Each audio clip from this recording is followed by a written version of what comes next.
बे समाव दंफैयो आङो बाक्सा जिल्लानि बेन्दोङाव थानाय माहारियारि मानास हाग्रामा सेराव लावखार ओंखाम जाग्रा बिथांमोनाव आङो माखासे नाव गाखोग्राफोरनाव माखासे आं सोंथि सोङो बे बिथांमोननाव सोंनो लानो नागिरदों दा दे बुंदो दे मोजां मोनदों इनिफ्राय दिनै फार्स्ट टाइम गाखोदों माने नावआव गाखोनायनि फार्स्ट टाइम गाखोबाय जों बङाइगावनिफ्राय फैदों इनिफ्राय दा गिदिंबावनोसै एसे मानासखौ नायबावनोसै जोंहा फिसाजो दङ लोगो दङ लोगोनि फिसाजो दङ औ दा नायनानै माबायदि मोनखो नायनानैथ' बिराद मोजां मोनदों इनिफ्राय फैबावगोन आरोबाव नेक्स्टआव औ बयखौबो merry Christmas happy new year thank you नाव गाखोना माबायदि मोनखो जोबोद मोजां मोनदों ओमफ्राय आंनि लाइफआव दा एबारसो फार्स्ट टाइम गाखोफेरनानै दा मोजांखौनो मोनदों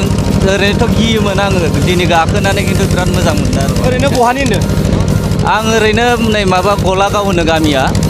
बेनि माने रडआव थायो आरो बरपेटा रडआव माने बेयाव लावखार ओंखाम जानो फैदों आरो ना औ औ साबैसेसो फैदों ओरैनो जों गासै 7 फैदों गथ' गथाय लानानै माने भागिनमोन दङ बिसोरजों लानानै 7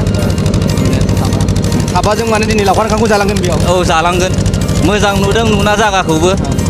गोबावनि उनावसो फैदों नालाय सिगांथ' बेफोरबायदि माने जिबायदि एरेन्ज खालामदों दा बिथांमोनखौ बिराद माने साबायखर बावबाय आरो बिसोरनि थाखाय जे जों एफा माने जोंल' नङा गोजान गोजाननिफ्राय बुहुत मानसियानो फैदों बिसोरबो मोजां मोनदों बेबायदि फिरखौ दिनै नुदों आरो सानफ्रामबो बेबायदि फिरा जायो नामा बेबायदि फिरखौथ' आं नै दिनैसो फैखादों फैनायालाय ओमफ्राय दिनै माने बिराद जानाय बायदि मोनदों आङो मानसिफोरखौ दाथ' आरो दिनै सेटारडे आरो बिनि सायावहाय ख्रिस्टमासनिलाय बयबो एसे बेस्थ' थानायखाय बोथोर एसे खमबो जानो हागौ गाबोनबा हले दा बहुत मानसि जानो हागौ आरो माने आरो जिबायदि बानायदों एरेन्जमेन्टखौ मोजां मोनना बयबो दा मिथिखासिगोन दा बारायगोन मानसिफ्रा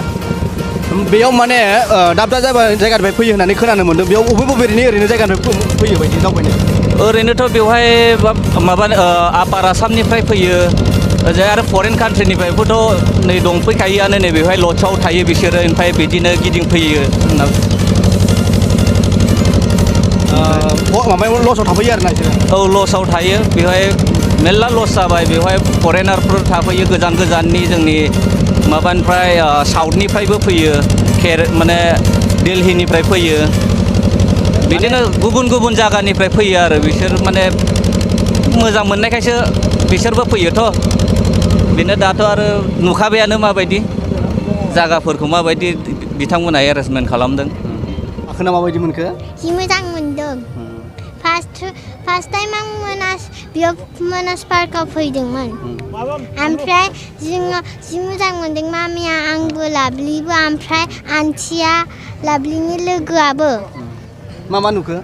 जोङो मानसिफोर नुदों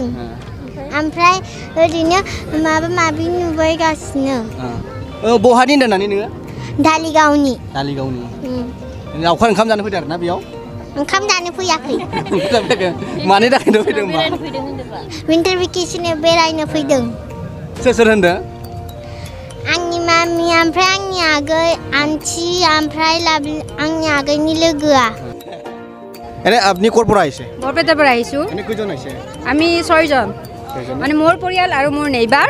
মোৰ ছোৱালী এজনী আৰু মোৰ নেইবাৰ হয় এইজনী সিহঁতক দেখাবৰ কাৰণে আহিছোঁ মানে এই মানে প্ৰাকৃতিক পৰিৱেশত অলপ এদিন মানে আমি আনন্দ কৰোঁ অলপ ধেমালি কৰোঁ সেইকাৰণে আৰু আহিলোঁ আজি বন্ধৰ দিন সেইকাৰণে আহিলোঁ এই ইহঁতে ইচ্ছা কৰেতো টিকলিহঁতে গাখীৰগিৰিবোৰনাও সেটা কেনে লাগিছে উঠি কিনে এইটো খুব ভালে লাগিছে এটা সুন্দৰ পৰিৱেশ মানাস বুলি ক'লে এখন ৰাষ্ট্ৰীয় অভয়াৰণ্য এনে আপোনালোকে ক'ৰ পৰা আহিছে নলবাৰী জিলাৰ পৰা আহিছোঁ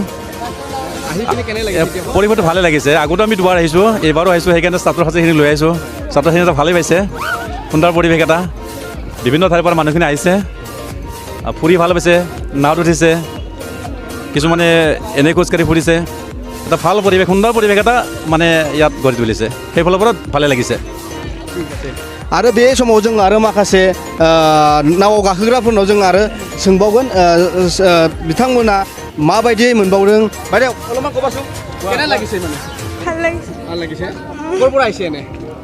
মই সামদাৰ ইডেন ভেলিৰ কাৰণে এনে কেইজনমান আহিছে আপোনালোকে কি 31 জন আহিছে না दंबायो बिथाङाबो माने दावबायनो फैदों लावखार ओंखाम जानो फैदों बिथांनावबो आं माखासे सोंदों दादा ক'ৰ পৰা আহিছে আমি একচুৱেলি গুৱাহাটীৰ পৰা আহিছোঁ আৰু পোনপ্ৰথমতে তোমালোকলৈ আগতীয়াকৈ নৱবৰ্ষৰ শুভেচ্ছা জনালোঁ আপোনালোকৰ চেনেলৰ যোগেদি আৰু কোনে কোনে আছে এনে আমি একচুৱেলি আমাৰ স্কুলৰ ৰিজাৰ্ভত আহিছোঁ উইথ গাৰ্জেনৰ সৈতে তাৰপিছত নাৱত উঠিছে না আপোনালোকে এই জাষ্ট বুটিং কৰি আহিলোঁ ইয়াৰ পিছত যাম আমি হেৰিত এই অভয়াৰণ্যত 2টা বজাত আছে আমাৰ হেৰিটো এনে ক'ৰ পৰা কৈছে আমি আমি গুৱাহাটীৰ পৰা আহিছোঁ গুৱাহাটী গান্ধী বস্তিৰ পৰা আহিছোঁ একচুৱেলি হেৰি এইটো প্লেচত মই ফাৰ্ষ্ট আহিছোঁ বহুত ভাল লাগিছে বহুত জনবাস দেখিছোঁ বহুত ভাল লাগিছে এইটো মই প্ৰথমবাৰ আহিছোঁ খুবেই ভাল লাগিছে মানে